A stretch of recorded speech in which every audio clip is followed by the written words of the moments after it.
दोस्तों नमस्कार। मैं अक्षय कुमार अंजनी जेपी कॉलेज के हिस्ट्री ग्रुप में आपका स्वागत करता हूं। विश्व इतिहास की श्रृंखला में आज हम आपके सामने एक वीडियो लेकर उपस्थित हुए हैं जिसमें हम प्रथम विश्व युद्ध के कारणों के बारे में चर्चा करेंगे। लेकिन प्रथम विश्व युद्ध के कारणों को या प्रथम विश्व युद्ध को समझने से पहले हम थोड़ा यूरोप के मानचित्र के ऊपर नज़र डालें। खास तौर से ये जो आपको दिखाई पड़ रहा है ये जर्मनी है और जर्मनी के बगल में ये जो आपको ग्रीन कलर का दिख रहा है ये जो है ये फ्रांस है। इसके बीच का क्षेत्र अल्सेस लेरोन का प्रदेश जो है हम लोग देखेंगे ये विश्व युद्ध के कारण में किस तरह से शुमार होता है, किस तरह से शामिल होता है। दूसरा जो क्षेत्र आपको याद रखना है ये जो दिख रहा है आपको, ये जो दिख रहा है ये है बाल्कन प्रायद्वीप। प्रायद्वीप का शाब्दिक अर्थ होता है कि तीन ओर से जल से घिरा होना। यहाँ आप देख रहे हैं ये पूरा का पूरा जो आप देख रहे हैं ये भूमध्य सागर का क्षेत्र है और उसमें ये यहाँ से आप जो दिखाई पड़ रही है आपका एड्रियाटिक सागर और यहाँ पर ये जो आयोनियन सागर, ये जो एजियन सागर और ये जो है काला सागर या ब्लैक सागर, मतलब तीन ओर से ये जो क्षेत्र आपको घिरा हुआ दिख रहा है यही जो है बाल्कन क्षेत्र या बाल्कन प्रायद्वीप है। बाल्कन प्रायद्वीप के ऊपर जो कब्जा था वो था इस टर्की का, मतलब बाल्कन प्रायद्वीप जो है ये पूरा का पूरा वो टर्की साम्राज्य का एक उपनिवेश था। देखते हैं थोड़ा सा जल्दी से हम लोग इसमें कौन कौन से देश शामिल थे। यहाँ से आपको दिखाई पड़ रहा है ये है स्लोवेनिया, ये क्रोएशिया, बोस्निया हर्जेगोविना, ये Serbia, Montenegro, Kosovo, Albania, Macedonia, Greek, Romania और बुल्गारिया। ये जो पूरा का पूरा क्षेत्र है ये बाल्कन प्रायद्वीप के अंदर में आता है। विश्व युद्ध का कैसे कारण बनता है आप देखें यहाँ पर, इसमें जब ये टर्की कमज़ोर पड़ता है, टर्की साम्राज्य कमज़ोर पड़ता है तो यहाँ पर रूस जो है अपना इंटरेस्ट लेने लगता है और उसको काउंटर करने के लिए ये ऑस्ट्रिया यहाँ पर जो है इंटरेस्ट लेने लगता है। साथ ही साथ ये जो क्षेत्र है एक समय ऐसा आता है जिसमें यूरोप की ज़्यादातर शक्तियाँ जो इन्वॉल्व हो जाती है, उलझ जाती है और कहीं ना कहीं ये जो है विश्व युद्ध का कारण बनता है। तो हम लोग थोड़ा सा इस मैप को आप लोग दिमाग में ध्यान में रखिएगा, या तो पढ़ने के समय आप जो है जिस समय आप वीडियो को देख रहे हैं आप एक मानचित्र यूरोप का या तो एक एटलस साथ में रखिए ताकि जो है इस वीडियो को, इस टॉपिक को समझने में आप लोगों को आसानी। चलिए ज़्यादा समय न लेते हुए हम टॉपिक को स्टार्ट करते हैं और हम देखें कि जो विश्व युद्ध है, विश्व युद्ध इसका प्रारंभ सन 1914 में स्टार्ट होता है। 1914 के प्रारंभ में हुआ प्रथम विश्व युद्ध मानव इतिहास की एक महत्वपूर्ण एवं दुर्भाग्यपूर्ण घटना है। 4 वर्षों तक चले इस महायुद्ध में विश्व के लगभग सभी देशों ने प्रत्यक्ष या परोक्ष रूप से भाग लिया। इस युद्ध में अपार जनधन की हानि हुई और इसकी विभीषिका से मानवता कराह उठी। इतनी बड़ी घटना अचानक घटित नहीं होती, इसके एक नहीं बल्कि अनेक कारण थे। थोड़ा सा हम लोग समझें कि ये प्रत्यक्ष और परोक्ष क्या है। जैसे उदाहरण के तौर पर हम लोग देखें कि इंग्लैंड जो है मित्र राष्ट्र की तरफ से इसमें डायरेक्ट जो है इन्वॉल्व हुआ था तो उसको हम प्रत्यक्ष कह सकते हैं। लेकिन इंडिया जो है इसमें डायरेक्ट जो है शामिल नहीं हुआ था। इंडिया जो है वो ब्रिटेन का एक उपनिवेश था और उस लिहाज से हम उनके साइड से जो है उसमें शामिल हुए थे, इसलिए हम इसको जो है परोक्ष कह सकते हैं। चलिए हम लोग जो है एक एक करके जल्दी से विश्व युद्ध के कारणों को, प्रथम विश्व युद्ध के कारणों को जो है देखने का प्रयास करते हैं। एक जो सबसे बड़ा कारण वो क्या है इस युद्ध का, वो है फ्रांस का घोर अपमान। फ्रांस का घोर अपमान कब हुआ? एक इससे पहले हम लोग एक वीडियो डाले थे जर्मनी का एकीकरण, अगर आप लोग उसको नहीं देखें तो उसको आप देखिए। आपको जो है फ्रांस का कैसे अपमान होता है उसको ज़्यादा बेहतर तरीके से शॉर्ट में समझाने का प्रयास करते हैं कि सन 1870 में जर्मनी ने फ्रांस को सेडान के युद्ध में पराजित किया, बल्कि बुरी तरह से पराजित किया और उनको फ्रैंकफर्ट की संधि करने के लिए मजबूर किया। इस संधि के माध्यम से उसको जो है क्या कर दिया गया, अत्यधिक अपमानित करने का प्रयास किया गया। किसको? फ्रांस को। बरसाई के शीश महल में जाकर, ये बरसाई पड़ता है फ्रांस में, बरसाई के शीश महल में जाकर काइजर विलियम प्रथम का जो है वो राज्याभिषेक किया जाता है, उनको सम्राट घोषित किया जाता है एकीकृत जर्मनी का। साथ ही साथ फ्रांस के ऊपर 20 करोड़ पाउंड की जो है क्षतिपूर्ति वो ला दी जाती है जुर्माना के रूप में। जाने तत्कालीन विश्व में इतनी बड़ी राशि, इतना बड़ा जो है जुर्माना पहली बार थोपा जा रहा था जिसको जो है फ्रांस कभी भूल नहीं सका और जब तक इसको चुकाया नहीं सका, मतलब 3 वर्षों वर्ष का समय दिया गया और जब तक इस ऋण को चुकाया नहीं जा सकता, इस जुर्माना को दिया नहीं जाएगा, तब तक जो है जर्मन सेना को रहना था कहाँ पर, फ्रांस में। ये फ्रांस के लिए घोर जो है अपमान का समय था। साथ ही साथ फ्रांस का जो क्षेत्र है ये अल्सेस और लेरान लोहा के क्षेत्र की दृष्टि से बड़ा ही महत्वपूर्ण, यह भी ये जर्मनी के अधिकार में चला गया। फ्रांस के लिए यह संधि अपमान के कील के समान थी जो उसे लगातार चुभता रहा। फ्रांस की जनता रात दिन सोते जागते इस अपमान का बदला लेने के लिए व्यग्र उठी। इस बदले की आग ने विश्व युद्ध को अनिवार्य बना दिया। मतलब साफ है कि अगर जर्मनी के द्वारा इतनी कठोर संधि फ्रांस के ऊपर नहीं थोपी गई होती तो शायद जो है विश्व युद्ध होने की संभावना जो है कम रहती, या तो नहीं होता है। देखिए, तीन ही प्रमुख घटना जो है, तीन ही प्रमुख कारण अगर आप दिमाग में जहन में लगा लें तो आपको जो है प्रथम विश्व युद्ध जो है बड़ी आसानी से हो सकता है कि आपको दिमाग में। एक तो हम लोगों ने देखा यहाँ पर फ्रांस का जो है घोर अपमान, इसको आप लोगों ने देखा।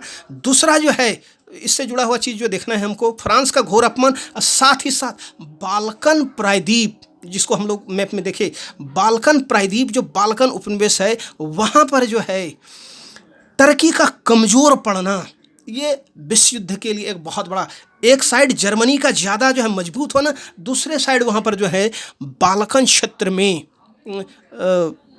जो टर्की है उसकी स्थिति कमज़ोर होना।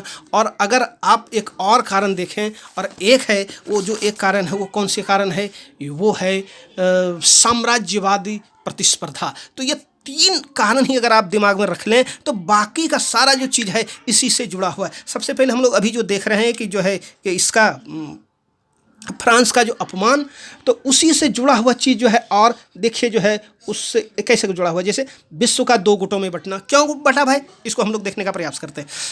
फ्रांस के बदले की भावना से बिस्मार्क परिचित था, अतः इस समय जर्मनी में बिस्मार्क की विदेश नीति का मूल उद्देश्य फ्रांस को पृथक रखकर उसे कमज़ोर बनाए रखना था। इस उद्देश्य से 1879 में द्विराष्ट्र संधि जो कि जर्मनी और ऑस्ट्रिया के बीच संपन्न हुआ, और उसके बाद 1882 में त्रिराष्ट्र संधि जो कि जर्मनी, ऑस्ट्रिया और इटली के बीच संपन्न हुई।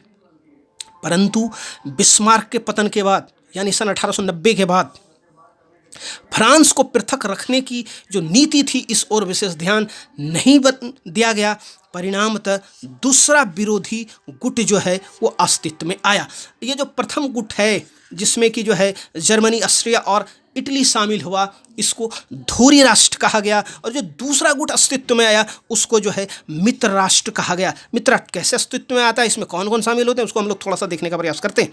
सन 1894 में फ्रांस और रूस के बीच में एक संधि हो गई। 1902 में इंग्लैंड और जापान के बीच जो एक संधि हो गई, और इंग्लैंड ने अपनी शानदार पृथक्करण की जो नीति थी उसको त्याग दिया।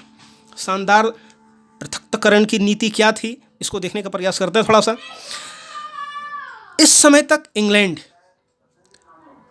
पूरी तरह से दुनिया से अलग थलग नीति पर चल रहा था। वो किसी दूसरे के मामले में टांग अड़ाना जो है उचित नहीं समझ रहा था। लेकिन वर्तमान परिस्थिति इस तरह से बन रही थी कि दुनिया जो है लगभग दो गुटों में जो है बंटने की ओर धीरे धीरे अग्रसर हो रही थी। उस स्थिति में इंग्लैंड को ऐसा लगा कि अगर हम किसी गुट में शामिल नहीं होते हैं और दोनों गुट में से अगर किसी से हमारी लड़ाई हो जाती है तो ये दूसरा गुट तो हमको कुचल के रख देगा। इसलिए वर्तमान परिस्थिति में किसी के साथ जाना जो है वो उचित दिखाई पड़ा इंग्लैंड के लिए। इंग्लैंड और फ्रांस के बीच जो है फिर 1904 में संधि हो जाती है, और 1907 में इस गुट में जो है रसिया भी यानी रूस भी शामिल हो जाता है, और इस तरफ से एक दूसरा विरोधी गुट, विरोधी धड़ा मित्र राष्ट्र के रूप में सामने आता है। अब दो पहलवान तैयार है और दोनों में जो है जोर आजमाइश और किस किस आधार पर होता है हम लोग देखने का प्रयास करते हैं। एक और जो विश्व युद्ध का कारण बना वो है गुप्त संधि। ये अब तक मिसिंग था। गुप्त युद्ध जो गुप्त संधि जो है, गुप्त संधि का जन्मदाता बिस्मार्क को कहा जाता है। 20वीं शताब्दी के प्रारंभ में विभिन्न देशों के बीच गुप्त संधियां जो है होने लगी। इसके विषय में लोगों और अन्य देश के राजनीतिज्ञों को कोई जानकारी नहीं रहती थी। मतलब देश के लोगों को जानकारी नहीं है और दूसरे देश के राजनीतिज्ञों को भी जानकारी नहीं है कि ये किन के बीच संधि हो रही है। उदाहरण के लिए इटली त्रिगुट का सदस्य था, परंतु इंग्लैंड में और फ्रांस से भी, इंग्लैंड और फ्रांस से भी जो है मित्रता की बात कर रहा था। यह जो गुप्त संधि है ये धोखा और अविश्वास पर आधारित था। मतलब कि जो है कौन संधि में शामिल है, कौन मित्र है, कौन शत्रु है, इस चीज़ की जो है जानकारी लोगों को और अन्य देश के जो राजनेता है उसको जानकारी नहीं रहती थी। हम लोग देखें इसी से जुड़ा हुआ एक चीज़ और है, उग्र राष्ट्रवाद। राष्ट्रवाद आप लोगों ने सुना होगा, हम लोग थोड़ा सा यहाँ पर जो है उग्र राष्ट्रवाद की चर्चा करते हैं। इसके तहत लोगों में अपने देश को अच्छा या बेहतर तो दूसरे देश को खराब या बदतर कहने की जो है वो आदत बन गई, या इसको मानने पर जो है जोर दिया गया। एक देश या गुट विरोधी देश या गुट को किसी भी कीमत पर नीचा दिखाने के लिए आमादा है। चलिए एक उदाहरण के जो है माध्यम से आप लोगों के बीच चर्चा करते हैं। आप लोगों ने एक पिक्चर है गदर, एक प्रेम कथा, उसको आप लोगों ने देखा होगा। जब पाकिस्तान ये सन्नी देओल जाता है तो उनको कहा जाता है कहने के लिए कि बोलो पाकिस्तान जिंदाबाद, ये कहते हैं पाकिस्तान जिंदाबाद। लेकिन जब उनको कहा जाता है कि बोलो जो है हिंदुस्तान मुर्दाबाद, तो उस स्थिति में वो जो है फिर बड़ा जोरदार तरीके से उनका विरोध करते हैं। तो भाई अपने आप को सही कहना ये तो राष्ट्रवाद है, ठीक है। तो दूसरे को भी अगर आप सही कहते हैं वो भी राष्ट्रवाद है, लेकिन अपने को सही और दूसरे को गलत नहीं रहने के बावजूद भी आप गलत कहते हैं, ये क्या है? ये है उग्र राष्ट्रवाद। चलिए हम लोग समाचार पत्रों की भूमिका भी देखें। समाचार पत्रों की भूमिका भी जो है कम जवाब नहीं थी प्रथम विश्व युद्ध के कारणों के लिए। समाचार पत्रों ने जनता की भावनाओं को भड़काया, जिससे स्थिति और बिगड़ती चली गई। मतलब गलत सलत लिख के, अनाप शनाप लिख के वो अपने देश की जनता को दूसरे देश के प्रति या दूसरे विरोधी गुट के प्रति जो है भड़काती चली गई। इसलिए वहाँ की जो जनता है वो भी जो है युद्ध के लिए व्यग्र हो उठी। पहले चर्चा किए थे हम लोग टर्की साम्राज्य का जो है दुर्बल होना, उसको देख लें भाई क्या प्रभाव पड़ता है। यूनान की स्वतंत्रता ने टर्की साम्राज्य के खोखलेपन को उजागर कर दिया। ये 1821 की घटना है। इससे बाल्कन क्षेत्र आपको याद होगा, बाल्कन क्षेत्र में शक्ति संतुलन अस्थिर हो गया। इस क्षेत्र में एक ही समय साम्राज्यवाद और राष्ट्रवाद के मिल जाने से गड़बड़ स्थिति हो गई, बड़ी ख़राब स्थिति हो गई। टर्की साम्राज्य के कमज़ोर हो जाने से जहाँ एक ओर रूस और ऑस्ट्रिया यहाँ साम्राज्य स्थापित करने के लिए लड़ाई थे, तो वहीं दूसरी ओर सर्बिया आदि देशों में राष्ट्रवाद के विकास ने उनके अंदर स्वतंत्रता की भावना बलवती कर दी। ऐसे में बाल्कन युद्धों ने विश्व युद्ध को जो है अवश्यंभावी बना दिया। मतलब टर्की का कमज़ोर होना कहीं न कहीं बाल्कन क्षेत्र की अस्थिरता के लिए जिम्मेदार थी, और जिसके वजह से दूसरी जो शक्तियां हैं उनकी गिद्ध दृष्टि इस क्षेत्र के ऊपर जो है पड़ती है। हम लोग आगे देखें, साम्राज्यवादी प्रतिस्पर्धा, साम्राज्यवादी होड़। इंग्लैंड एवं फ्रांस के पास अनेक उपनिवेश थे, कई उपनिवेश थे, जिसमें से इंडिया भी जो है वो इंग्लैंड का उपनिवेश था। बिस्मार्क के बाद जर्मनी भी इस दौड़ में शामिल हो गए। जब तक बिस्मार्क रहा वो साम्राज्यवादी दौड़ से अपने आप को बाहर करता रहा। जर्मनी की नज़र फ्रांस एवं इंग्लैंड के उपनिवेश पर भी था। इससे स्थिति और तनावपूर्ण हो गई। मतलब साफ है कि जर्मनी जो है, जर्मनी के सम्राट काइजर विलियम द्वितीय, हम लोग आगे चर्चा करेंगे उनके बारे में, वो काफ़ी महत्वाकांक्षी थे, अति महत्वाकांक्षी थे। उनको ऐसा लगता था कि हमको अगर साम्राज्य प्राप्त करना, उपनिवेश प्राप्त करना है, तो कहीं ना कहीं फ्रांस और इंग्लैंड के उपनिवेश को क्या करना पड़ेगा? छीनना पड़ेगा। और इसने जो स्थिति को काफ़ी तनावपूर्ण बना दिया। सैनिकवादी भावना, इसको देखने का प्रयास करते हैं। यूरोप में 19वीं शताब्दी के अंत तक उग्र सैनिक भावना का जन्म हुआ। इससे प्रत्येक देशों में सेना के विस्तार एवं हथियारों के लिए प्रतिस्पर्धा उत्पन्न हो गई। प्रत्येक देश ये अनुभव करने लगा कि राष्ट्रीय गौरव की रक्षा के लिए सैनिक शक्ति आवश्यक है, कि अगर हम राष्ट्र को गौरव प्रदान करना चाहते हैं तो उसके लिए जो है क्या आवश्यकता है भाई? किस चीज़ की? उस सैनिक शक्ति की आवश्यकता है। मतलब सारी दुनिया बारूद के ढेर पर बैठ गया, जहाँ सिर्फ एक चिंगारी की आवश्यकता थी। वो हम लोग देखेंगे कि किस तरह से आर्कड्यूक फ्रांसिस फर्डिनेंड की जो हत्या है उसने इसी चिंगारी का काम करने का क्या। काइजर विलियम द्वितीय की महत्वाकांक्षा, काइजर विलियम द्वितीय अत्यंत महत्वाकांक्षी व्यक्ति था। वह सैनिक सत्ता के दम पर विश्व विजेता बनना चाहता था।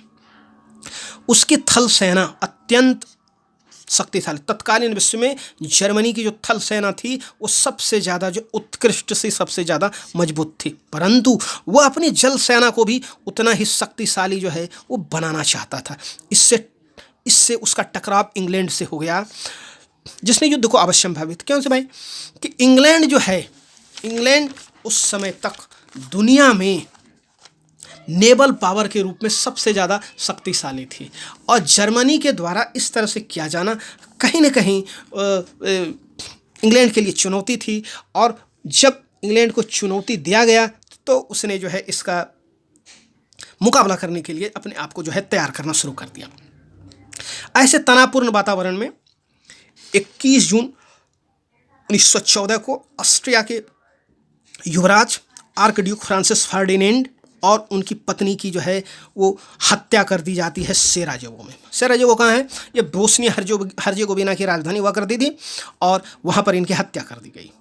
ऑस्ट्रिया की सरकार ने इस घटना के लिए सर्बिया की सरकार को उत्तरदायी ठहराया। इस समस्या के समाधान के लिए ऑस्ट्रिया ने सर्बिया के समक्ष कठोर शर्तें रखी और उसे 1 महीने का जो है समय दिया। ऑस्ट्रिया सर्बिया के कार्यों से असंतुष्ट होते हुए 28 जुलाई सन 1914 को सर्बिया के विरुद्ध युद्ध की घोषणा कर दी, जिसमें अन्य देश भी धीरे धीरे खींचते चले आए और विश्व युद्ध का प्रारंभ हो गया है। तो प्यारे बच्चों, इस तरह से सरल शब्दों में हम आपके सामने प्रथम विश्व युद्ध के कारणों को रखने का प्रयास किया, और इसमें अगर आप देखेंगे तो 3 कारण सबसे ज़्यादा महत्वपूर्ण, अगर आप उसको सिलसिलेवार तरीके से दिमाग में अगर आप रख लेते हैं तो आप इस क्वेश्चन को बड़ा ही आसानी से कर सकते हैं। एक क्वेश्चन ये फ्रांस और जर्मनी की जो है ये शत्रुता इस क्षेत्र को लेके, अल्सास-लेरान को लेके, और दूसरा जो है ये बाल्कन क्षेत्र में जो है टर्की का कमज़ोर पड़ना, और एक साम्राज्यवादी नीति। 3 चीज़ को अगर आप दिमाग में रखते हैं तो और अन्य भी जितने भी कारण हैं कहीं ना कहीं इन्हीं तीनों से जो है जुड़ा हुआ है। तो इसी के साथ हम इस टॉपिक को ख़त्म करते हैं। लास्ट में कहना चाहेंगे, जहाँ भी रहिए स्वस्थ रहिए, मस्त रहिए और अपनी तैयारी में व्यस्त रहिए। थैंक यू, धन्यवाद, बहुत बहुत धन्यवाद, बहुत बहुत धन्यवाद।